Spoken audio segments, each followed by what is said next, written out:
The Gunman and the Clown. Nice and tight, Harry. Pull it nice and tight, cried Leo Masters as he surveyed the scene on warm summer Saturday morning in the small market town of Monkhurst. Leo Masters was one of those people who took pleasure in organizing.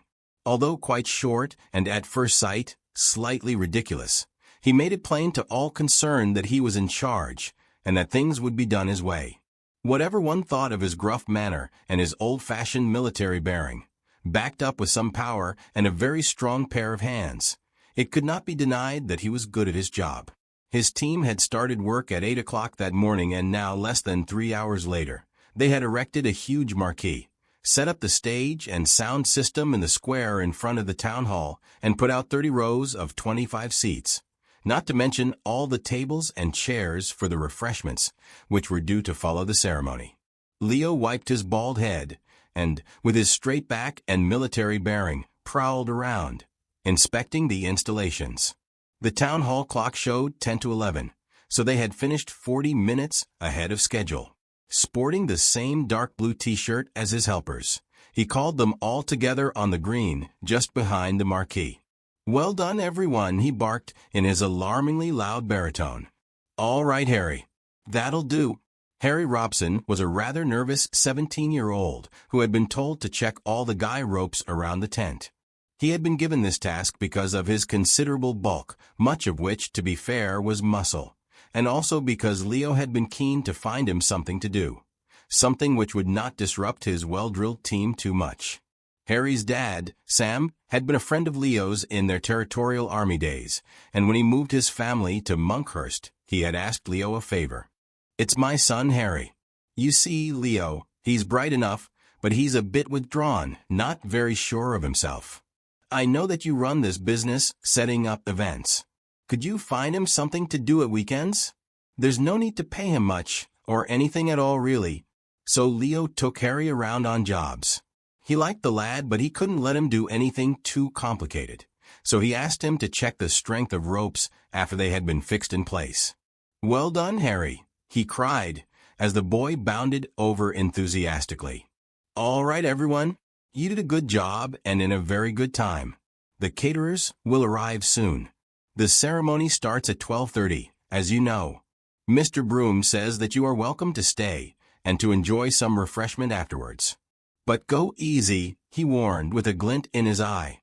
"Keep to the soft drinks. This lot has to be dismantled and packed up tonight. It's the farmer's market tomorrow." "What's old Broom doing here anyway?" asked a bearded member of the team. Leo looked a little irritated by this remark. "Mr. Broom, otherwise known as the man who is paying us, will be given the freedom of the town of Monkhurst to mark the end of his term as mayor. I'm surprised that he's forking out for anything," shouted a woman at the back. "The man's a miser. Everyone hates him. He only got the mayor's job because he paid for that horrible statue in the town square. That was just a drop in the ocean to someone with all his money." Now, said Leo, trying to keep tempers calm. "Mr. Broom has been very generous.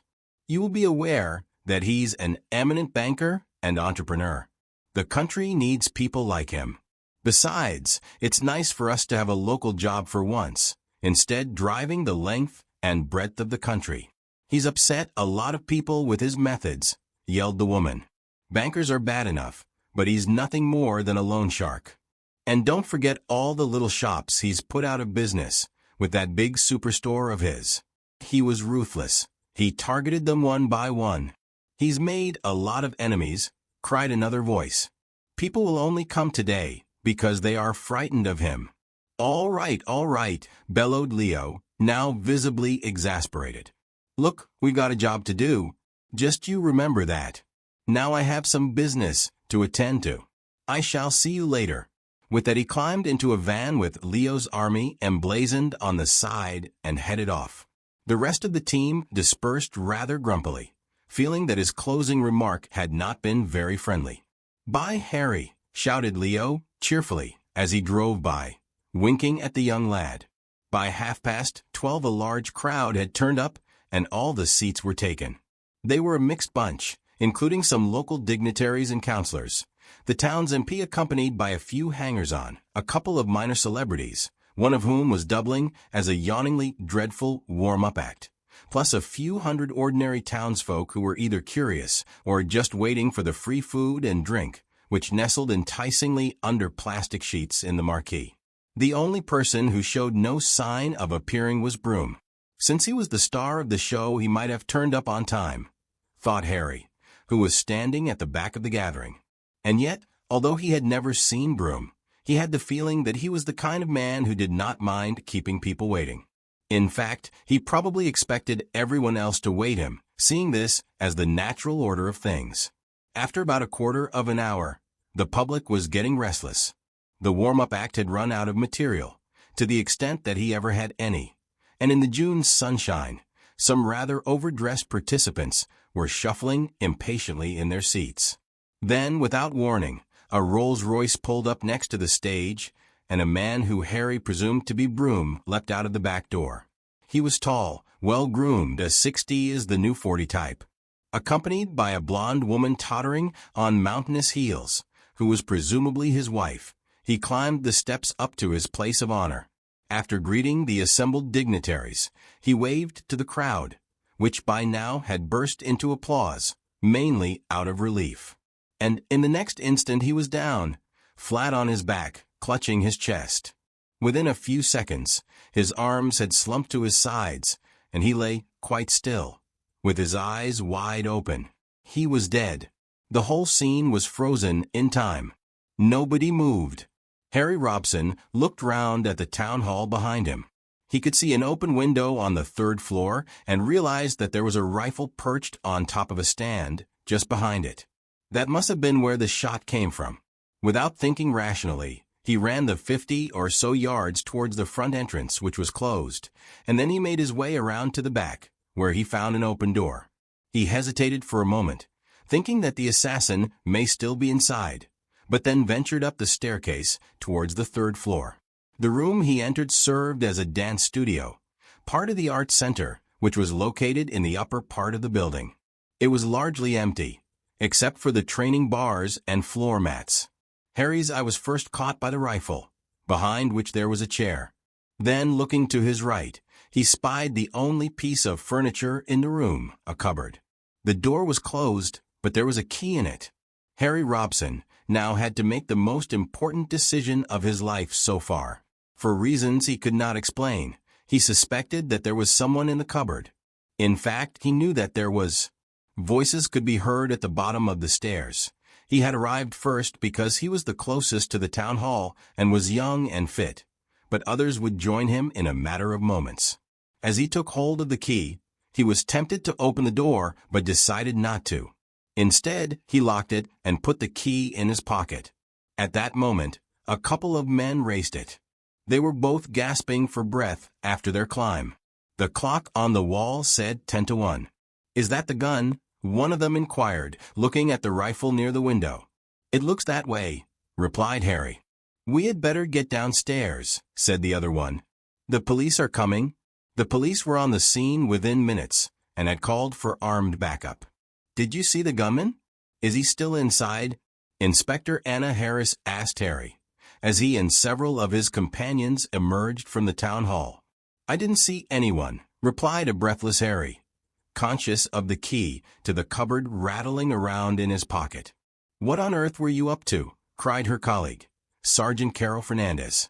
"Fancy running up there, completely unarmed. You could have got yourselves killed." "Bloody civilians," remarked a nearby constable. "The gun is still there," said Harry, a little shakily, mounted on a sort of tripod. "But whoever fired the shot has gone." "All right, son," said the inspector. "Take it easy for a moment, and then you can give your statement. We'll go up and take a look." Within 20 minutes, the town hall was surrounded, and the area cordoned off. Inspector Harris led her 3 colleagues up the stairs, towards the room on the 3rd floor, retracing the route taken by Harry and his friends. They stopped at the entrance. "Don't take any chances," the inspector whispered. "It's almost certain that whoever did this is gone, but let's keep our eyes open." They fanned out to each corner of the room, and after a few seconds, everyone relaxed. The rifle was poised triumphantly on top of its stand, pointing towards the stage in the square. "He must have got out this way," said the sergeant, pointing to a corridor at the back from which a flight of stairs led down to the garden at the back. "Isn't there any security, for God's sake?" yelled the inspector. "Not really. The place should have been locked, but quite a few people have keys to various doors. Let's get a list of them. In the meantime, let's get the forensics people in. There's nothing much to do in here." At that moment, there was a knocking sound. It started quietly, but gradually became louder and began to speed up, sounding like an excited woodpecker. "What's that?" inquired Sergeant Fernandez. "Where is it coming from?" "The cupboard," exclaimed the constable, pointing to the same structure from which Harry had removed the key. As they approached the cupboard, they could hear stifled grunts coming from the inside. "There's someone in there," said the inspector. "Be careful, everyone." She then pressed against the cupboard and shouted, "We are armed police. We are going to break the doors open. Please stay still and do not be alarmed." The constable forced the lock and pulled open the cupboard. No one was prepared for what they saw. Inside the cupboard was a full-dress clown, with oversized baggy check trousers held up by braces, huge, flapping shoes, a ginger wig, and his face painted with red and white makeup. He was bounded and gagged and sitting sideways behind the doors. The constable untied him. "Please stand up and give your name," requested the inspector. "Leo Masters," came the reply. An hour later, Leo Masters, washed, changed, and recognizably himself, sat opposite Inspector Harris and her sergeant in the local police station. "I sometimes do turns as a clown for children's parties, charity events, that sort of thing. I was booked at an event today at 1:30. "Oh, it's after 2 now. Did anyone tell them?" "I'm sure they will understand," said the inspector. "Oh, yes. Well, that's why I was in the town hall. It's where I change and get myself ready. I often use it at weekends." "Do you have a key?" asked Fernandez. "Yes, I do. To the side door. Is it widely known that you are a clown?" "I think most people know." "Tell us what happened after you entered the town hall."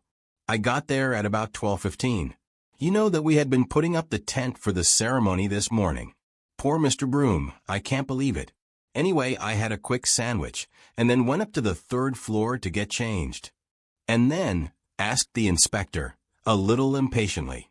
"It must have been about 1:45. I had just finishing changing, and was about to leave the building. I stopped in front of the mirror for a couple of minutes to practice a few tricks. Suddenly, I felt something cold and metallic pressed against the back of my neck. I was about to turn round to see who it was, but he told me, in a firm, loud voice, not to do that. However, I caught a glimpse of him in the mirror. I don't think he realized that I had seen anything. He was tall and slim with dark hair, and his face was covered with a mask." "Is that all you can tell us?" exclaimed Fernandez. "Pretty much," replied Leo, in a calm manner. His voice was deep and quite resonant, but I never saw his face. "I do remember he was wearing gloves. White gloves." "Go on." "He pushed me into the cupboard. For a few minutes, everything went quiet. Then the gunshot rang out, and I heard him running away. After a short while, I tried to get out of the cupboard, but the door was locked. I couldn't open it." "Did you know Mr. Broom?" asked the inspector. "Hardly at all. He had given my firm the contract to organize the reception, but I never spoke to him." "Wait a minute. Am I a suspect?" "That's absurd. I'm the victim here. I was threatened and locked in the cupboard." "No need to alarm, sir. It's just routine questioning. In my experience, clowns tend not to be murderers." They both smiled. Leo noticed that Sergeant Fernandez remained stony-faced. "I suppose," said Leo, rather relieved, "that I didn't have the opportunity." "You may have had a motive," replied the inspector gently. "No," snapped Leo. "Broom was paying me a lot of money to do this job, for heaven's sake. Why should I want to kill him?" "Broom wasn't universally popular in the town, was he?" interjected Fernandez. "Had he ever upset you or someone in your family?" "No." "Why are you asking all these questions? You should be out there looking for the killer, the man in the mask." When he had gone, Fernandez turned to her inspector. "There's no man in the mask," she declared. "He did it." "You may be right," mused Angela Harris. "But how did he lock himself in the cupboard? We searched everywhere, including all his costume, but we never found the key. Without that, we're short of proof." Fernandez suddenly leapt up. "He swallowed it," she said. "I thought of that," replied the inspector. "But keys for that type of lock are big. It would have been too much of a risk. And anyway, the lock is only on the outside, not the inside. His defense will be that the man in the mask took the key." "Man in the mask," sneered Fernandez. "I'll be amazed if there is evidence of anyone else being present." "Wait a minute. What if he had an accomplice? Someone who raced up the stairs, locked the door, and took the key?" "Harry Robson," they both said in unison. "That makes sense," said the inspector. "He was the first up, and he ran straight into a potentially dangerous situation. For all he knew, the gunman might have still been there. Why would anyone do that? Let's get him in. Mind you, if he's got any sense, he will have thrown the key away." 3 months later, Sergeant Carol Fernandez was clearing her desk. It was her last day at Monkhurst before taking up a job in the Metropolitan Police. She had been born in London, and all her family were there, so getting into the Met had been one of her main ambitions for years. After several unsuccessful applications, her name had finally come up. "All done?" inquired Anna Harris, putting her head round the door. "Pretty much," mumbled the sergeant. "You don't seem that cheerful for someone who is going to her dream job," said the inspector. "I just wish we could have nailed that bloody clown, you know, the broom case before I left." "I think we both do, Carol," sighed the inspector, dropping formalities.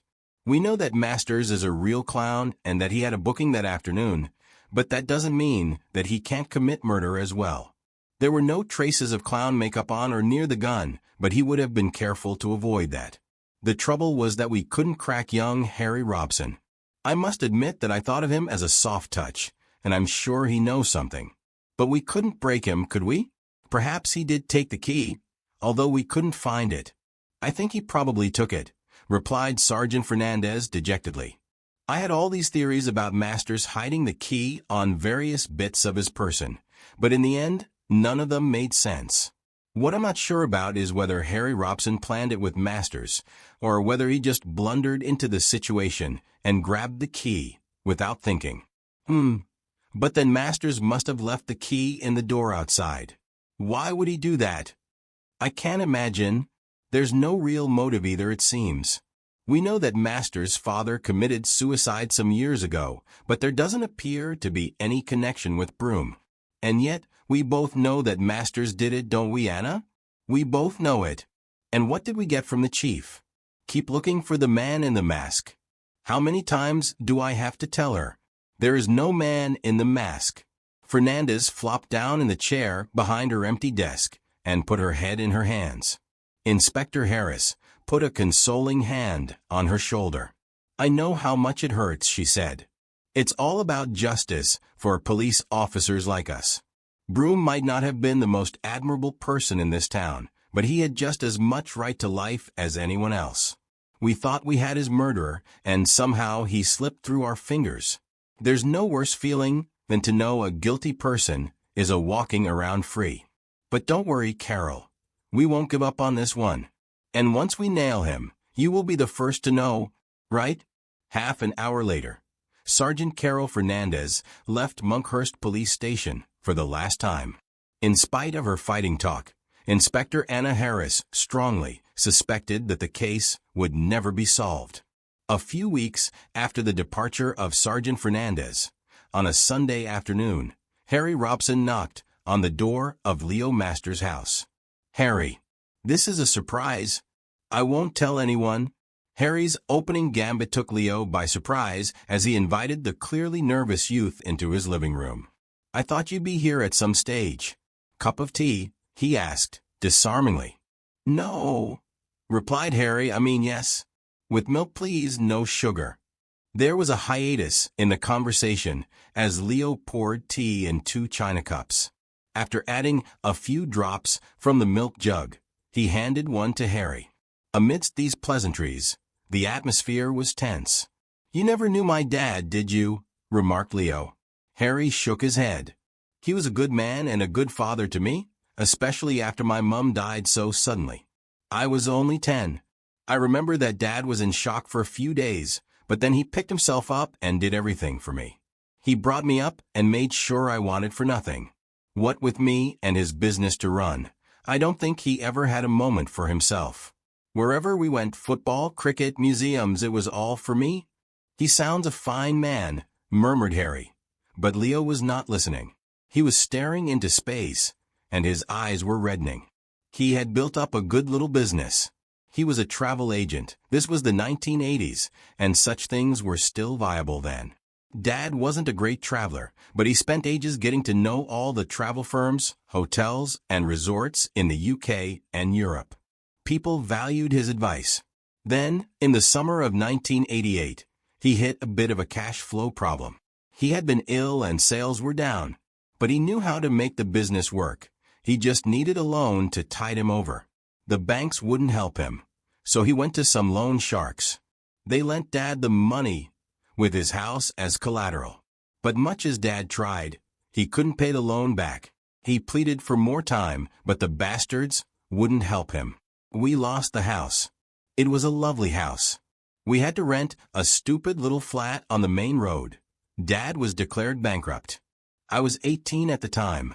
I was selfish and didn't understand what had happened. I lost patience and just let rip at Dad. I told him he was a loser who had ruined my life. I walked out and, as it turned out, I would never speak to him again. The next day, he hung himself. "I don't know what to say," said Harry. "Did you blame yourself?" A flash of anger seemed to cross Leo's face. "I blamed everyone. I blamed myself, of course I did, but at first I blamed family, friends, even the bloody complaining customers. Then, as I learned more, I blamed the people who lent him the money.